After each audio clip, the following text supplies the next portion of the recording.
क्या हाल चाल स्टूडेंट, स्वागत है आप सभी का हमारे यूट्यूब चैनल में। स्टूडेंट, आज हम एक बार फिर लेके आए हैं आपके लिए एक sample paper class 10th math का, जो आपके एग्जाम पॉइंट ऑफ व्यू से बहुत ज़्यादा इंपॉर्टेंट है। अगर आपने और भी previous year question paper sample paper नहीं देखे हैं तो हमारे चैनल पे हमने सभी विषय के हिंदी, इंग्लिश, गणित, विज्ञान, चित्रकला सभी विषय के सैम्पल पेपर और previous year question paper model paper upload किया है, तो आप उसे जाकर जरूर देखिए। ये आपके पास जितने भी पेपर हैं वो सभी 2019 से 2025 तक जितने भी क्वेश्चन आए हुए हैं उनसे मिलाकर बनाया गया है। तो ये सैम्पल पेपर और क्वेश्चन पेपर बहुत ही ज़्यादा इंपॉर्टेंट है, तो बिल्कुल भी आपको मिस नहीं करना है। चलिए स्टार्ट करते हैं। तो स्टूडेंट, आपके पास जो समय होता है वो आपके पास 3 घंटे 15 मिनट का होता है। 15 मिनट आपको क्वेश्चन पेपर पढ़ने के लिए मिलते हैं और 3 घंटे क्वेश्चन को सॉल्व करने के लिए। ये क्लास 10th गणित का पेपर है, 70 नंबर टोटल होते हैं हमारे पास। आपको क्या करना है, MCQ क्वेश्चन मिलेंगे बहुविकल्पी, ठीक है। तो उसको आपको 1 से 20 तक जितने भी क्वेश्चन होंगे उसको आपको एमआर पे भरना पड़ेगा। चलिए स्टार्ट करते हैं खंड क से। तो हमारे पास बहुविकल्पी क्वेश्चन है। तो पहला क्वेश्चन है कि 1/cos थीटा, इसका अधिकतम मान क्या होता है? 1, -1, 0 या फिर 2, ये आपको बताना है।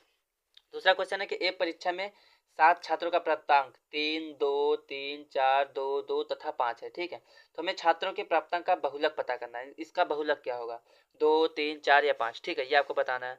आगे हमारे पास एक रैखिक समीकरण दिया है। रैखिक समीकरण क्या दिया है? 2x² + 3x - m = 0। इसका एक मूल -1 है, तो हमें यम का मान पता करना है। यम का मान क्या होगा? यम का मान -1 होगा, 1 होगा, 2 होगा या फिर -2 होगा। आगे बढ़ते हैं। आगे क्वेश्चन क्या दिया है कि रैखिक समीकरण 6x - 7y = 1 तथा 3x - 4y = 5, इसका हमारे पास हल होगा। कैसा हल होगा?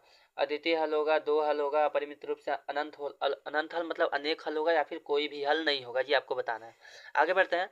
पांचवा क्वेश्चन है कि के का मान, ठीक है। हमें क्या करना है स्टूडेंट, हमें के का ऐसा मान मतलब पता करना है जिसमें समीकरण अगर हम यहाँ पे 3x - 4y + 7 = 0, ये और ये जो हमारे पास kx + 3y = -5 = 0, हमें यहाँ पे k की ऐसी वैल्यू निकालनी है यहाँ पे जहाँ पे अगर k का मान रखा जाए तो हमारे पास क्या हो, कोई भी हल न, सॉरी, यहाँ पे k का मान ऐसा पता करना है इसमें यहाँ पे k का कोई हल नहीं हो, ठीक है, कोई भी हल नहीं होना चाहिए, ऐसा हमें पता करना है k का मान। तो ऑप्शन का हमारे पास है -9/4, 9/4, -5/2 या फिर 5/2, ये आपको बताना है।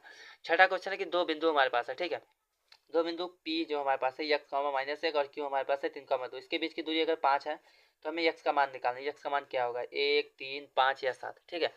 सातवां क्वेश्चन क्या है कि x अक्ष पर कौन बिंदु है, ठीक है। x अक्ष पर कौन सा ऐसा बिंदु है जो 2, -5 और -2, 8 से समदूरस्थ है, मतलब समान दूरी पे है? 0, 7, -7, 0, 7, 0 या फिर 0, 1। आठवां क्वेश्चन है कि त्रिभुज ABC और त्रिभुज DEF, अगर इसमें हमारे पास AB/DE बराबर है BC/FD के, तो हमें ये बताना है कि दोनों त्रिभुज समरूप होंगे। कब होंगे? जब B = AE होगा, A = D होगा, B = D होगा या फिर A = F होगा। चलिए बढ़ते हैं अगले क्वेश्चन की तरफ। तो स्टूडेंट, अगला क्वेश्चन हमारे पास क्या है कि 2^3 × 3 × 5 तथा 2^3 × 3 का इसका लसा क्या होगा, एलसीएम कितना होगा? 130, 135, 120 या फिर 150। आगे हमारे पास यदि tan a = √2 तो हमें cot a का मान पता करना है। 1, 0, इनफाइनाइट या फिर 1/√2, ये आपको बताना है। 11वां क्वेश्चन है कि बिंदु 6,2 और 2,4 का मध्य बिंदु क्या होगा? 4,3, 3,4, -4, -3, -2,3, ये आपको बताना है। आगे बढ़ते हैं। अगला क्वेश्चन हमारे पास कि एक बिंदु P तृतीय चतुर्थांश में स्थित है तो P के निर्देशांक होंगे 3,3, 3, -3, -3, या -3,3, ये आपको बताना है। अगला क्वेश्चन है कि यदि tan a = √3 तथा tan b = 1/√3 तो हमें tan a + b का मान पता करना है। -1 होगा, 0 होगा, 1 होगा या फिर इनफाइनाइट होगा, ये आपको बताना है। आगे बढ़ते हैं। 14वां क्वेश्चन हमारे पास है कि यदि x = 12, y = 5 तो बहुपद 9x² + 4jy² - 42xy का मान क्या होगा, ठीक है। यहाँ पे xy है स्टूडेंट, jy नहीं xy होगा, ठीक है। तो के 1 होगा, 25 होगा, 36 होगा या 49, ये आपको बताना है। 15वां क्वेश्चन हमारे पास है कि यदि त्रिभुज, कौन सा त्रिभुज हमारे पास है कि यदि त्रिभुज ABC ये हमारे पास समरूप है PQR के, जहाँ पे BC/QR = 1/7 है, तो हमें क्या करना है, इसका क्षेत्रफल पता करना है, ठीक है। क्षेत्रफल ऑफ PQR बटे क्षेत्रफल BCA ये बराबर होगा, किसके बराबर होगा? 9 के, 3 के, 1/3 या फिर 1/9। आगे बढ़ते हैं। बोला गया कि दो गोले के आयतन का अनुपात 64:27 है, तो उनके पृष्ठीय क्षेत्रफल का अनुपात कितना होगा? 3:4, 4:3, 9:16 या 15:9, ठीक है। आगे बढ़ते हैं। 17वां क्वेश्चन है कि 12 सेंटीमीटर त्रिज्या वाले एक वृत्त के त्रिज्यखंड का जो क्षेत्रफल क्षेत्रफल यदि त्रिज्यखंड 60 डिग्री हो, ठीक है, हमें त्रिज्यखंड का क्षेत्रफल निकालना है अगर इसकी त्रिज्या 12 सेंटीमीटर और थीटा जो है 60 डिग्री हो। तो ऑप्शन पहला ऑप्शन हमारे पास 20 पाई सेंटीमीटर स्क्वायर, 24 पाई सेंटीमीटर स्क्वायर, 30 पाई सेंटीमीटर स्क्वायर या फिर 18 पाई सेंटीमीटर स्क्वायर। 18वां क्वेश्चन है कि बिंदु 6,-6,8 की मूल बिंदु से दूरी कितनी है, 5, 10, 8 या 12। 19वां क्वेश्चन स्टूडेंट हमारे पास है कि संख्या 11, 31, 2, 5, 8, 59, 35 तथा 55 की माध्यिका क्या होगी, 8, 11, 21 या 31, ठीक है। 20वां क्वेश्चन, यदि साइन थीटा बराबर √3/2 हो तो cosec theta plus cot theta का मान हमें पता करना है। ये 3 होगा, √3 होगा, 1 होगा या 0, ये आपको बताना है। तो यहाँ पे स्टूडेंट हमारे पास 20 MCQ जो क्वेश्चन थे वहाँ पे ये कंप्लीट हो जाते हैं। अब आगे बढ़ते हैं, आपको ये बताना है कमेंट में कि आपने इसमें से कितने MCQ आप कर सकते हैं सही सही, ठीक है। तो आगे बढ़ते हैं अगले क्वेश्चन की तरफ, जो हमारे पास दूसरा खंड है जहाँ पे हम MCQ को छोड़ के अब हम क्वेश्चन को सॉल्व करेंगे। तो इसमें बोला है कि 5 खंडों को हल कीजिए, ठीक है। सवाल हमारे पास है ABC, किसी ABC के अंतःकोण है, त्रिभुज ABC के अंतःकोण है, तो हमें सिद्ध करना है कि tan B + C/2 बराबर cot A/2, ठीक है, ये आपको बताना है। आगे बढ़ते हैं, बोला है निम्न आंकड़ों की माध्यिका हमें पता करनी है, ठीक है, इसकी माध्यिका हमें याद करनी है। गवाला है कि सिद्ध कीजिए √2 एक अपरिमेय संख्या है। घवाल हमारे पास द्विघात समीकरण 3x² - 2√6x + 2 के मूल ज्ञात करना है, ठीक है। अंगा क्वेश्चन की दो समरूप त्रिभुज के परिमाप क्रमशः 30 सेंटीमीटर 20 सेंटीमीटर है। यदि पहले त्रिभुज की भुजा जो है 12 सेंटीमीटर लंबी हो तो दूसरे त्रिभुज की संगत भुजाओं की लंबाई हमें पता करनी है। चौवाला क्वेश्चन है कि यदि सेक 4a बराबर कॉस a - 20 डिग्री है तो जबकि 4a जो है न्यून कोण है, तो हमें a का मान पता करना है, ठीक है। आगे बढ़ते हैं, आगे बोला है कि किन्हीं 3 खंडों को हल कीजिए, ठीक। तो बोला है निम्न समीकरण का विलोपन विधि से, आपके पास 2 समीकरण है, 37x + 41y बराबर 70 और दूसरा 41x + 37y बराबर 86।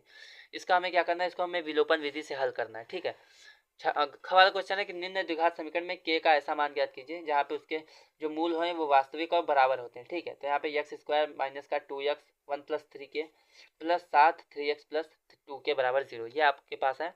हमें यक्स का वो मान निकालना है, सॉरी के का मान वो निकालना है जहाँ पे वास्तविक और बराबर मूल्य होते हैं, मतलब कि विविक्तिकर का मान हमें 0 रखना है, ठीक है। वाला क्वेश्चन क्या है कि यदि एक मीनार AB के आधार से A मीटर और B मीटर की दूरी पर मीनार के आधार से जाने वाली एक रेखा स्थित बिंदुओं क्रमशः C और D से मीनार के ऊपरी हिस्से के अवनमन उन्नयन कोण जो है कोटिपूरक कोण है, ठीक है। तो हमें सिद्ध करना है कि मीनार की ऊंचाई √AB है और तथा यदि a बराबर 18 होगा तो हमारे पास b बराबर 32 है, तो मीनार की ऊंचाई कितनी होगी ये पता करना है, ठीक।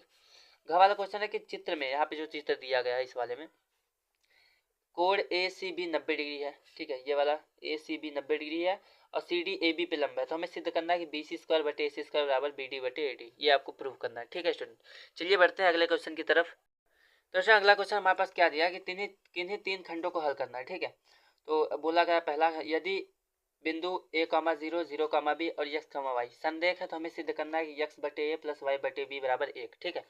अगला क्वेश्चन क्या है कि एक भिन्न के हर उसके अंश से 1 अधिक है, इस भिन्न का अगर 3 गुना इसके व्युत्क्रम के 2 गुने से 1 कम है तो भिन्न ज्ञात करना है हमें। गवाला है दी गई बारंबारता सारणी में छात्रों के प्राप्तांक का समांतर माध्य 30 है, अज्ञात बारंबारता F1 और F2 का मान ज्ञात करना है। मतलब कि हमारे पास बारंबारता हमें दी गई है 30, हमें क्या करना है F1 और F2 का मान पता करना है। आगे बढ़ते हैं, घ वाला क्वेश्चन हमारे पास 10 सेंटीमीटर त्रिज्या वाले वृत्त की जीवा AC के वृत्त के केंद्र पर 90 डिग्री कोण बनाती है, तो लघु वृत्तखंड का क्षेत्रफल हमें पता करना है। चौथा क्वेश्चन है कि निम्न में से एक खंड को हल कीजिए। हमारे पास पहला है कि समीकरण को हमें हल करना है, 2 ब्रैकेट में 2x - 1/x + 3 ब्रैकेट बंद, फिर माइनस का 3 ब्रैकेट के अंदर x + 3/2x - 1 ब्रैकेट बंद बराबर 0। यहाँ पे बोला जो x की वैल्यू है वो -3 या फिर 1/2 ये नहीं होनी चाहिए, ठीक है। आगे बढ़ते हैं, आगे हमारे पास बोला है कि यदि त्रिभुज ABC 60 डिग्री, हमें त्रिभुज बनाना है, ठीक है। त्रिभुज ABC 60 डिग्री बनाइए जिसमें BC 6 सेंटीमीटर, AB 5 सेंटीमीटर और कोण ABC 60 डिग्री होना चाहिए। फिर एक त्रिभुज की रचना कीजिए जिसकी भुजाएं त्रिभुज ABC की संगत भुजाओं की 3/4 गुनी है। अगर आपके चैप्टर में जो हमारे पास रचनाएं वाला चैप्टर नहीं है तो आप इस क्वेश्चन को स्किप कर सकते हैं, क्योंकि ये आपके रचनाएं नामक क्वेश्चन रचनाएं वाले चैप्टर में से है, ठीक है। तो अगर आपके सिलेबस में रचनाएं नहीं है तो उसको आप छोड़ दीजिए इस क्वेश्चन को। आगे बढ़ते हैं, तो अगर हमारे पास 2 क्वेश्चन दिया गया है, बोला गया किसी एक खंड को हल कीजिए, तो एक खिलौना 3.5 सेंटीमीटर वाले एक शंकु के आकार का है जो उसी त्रिज्या वाले एक अर्धगोले पर अध्यारोपित है। इस खिलौने की संपूर्ण ऊंचाई 15.5 सेंटीमीटर है, तो इस खिलौने का संपूर्ण पृष्ठीय क्षेत्रफल हमें पता करना है। ठीक है, सवाल क्वेश्चन क्या है, यदि समबाहु त्रिभुज एबीसी की भुजाएं बीसी पर एक बिंदु डी पर इस प्रकार स्थित हो तो बी डी बराबर 1/3 BC है, तो हमें सिद्ध करना है कि 9AD² बराबर 7AB² है। ठीक है, तो स्टूडेंट यहाँ पे आपका जो क्वेश्चन पेपर होता है, ठीक है, यहाँ पे आपका जो हमारे पास सैम्पल पेपर है क्लास 10th मैथ का वो कंप्लीट होता है। तो आपको क्या करना है, इस क्वेश्चन को पूरा सॉल्व करना है। अगर आपको इसका सोल्यूशन चाहे तो हमें कमेंट में सोल्यूशन लिखें और बताएं कि वीडियो कैसा लगा। और अगर आपको ये वीडियो पसंद आया तो चैनल को सब्सक्राइब कीजिए, वीडियो को लाइक शेयर करना ना भूलें, अपने दोस्तों के पास भेजें जिससे उनको भी कुछ ना कुछ फ़ायदा हो और वो भी लाभ उठा सकें। चलिए फिर मिलते हैं अगले मोस्ट इंपॉर्टेंट क्वेश्चन या क्वेश्चन पेपर के साथ, सैम्पल पेपर के साथ। अगर आपने और भी क्वेश्चन पेपर सैम्पल पेपर नहीं देखे हैं तो हमारे चैनल पर जाकर देख सकते हैं, वहाँ पे हमने हिंदी अंग्रेजी गणित विज्ञान सभी के क्वेश्चन पेपर अपलोड किए हैं सैम्पल पेपर के साथ। तो चलिए फिर मिलते हैं अगले वीडियो में, तब तक के लिए धन्यवाद।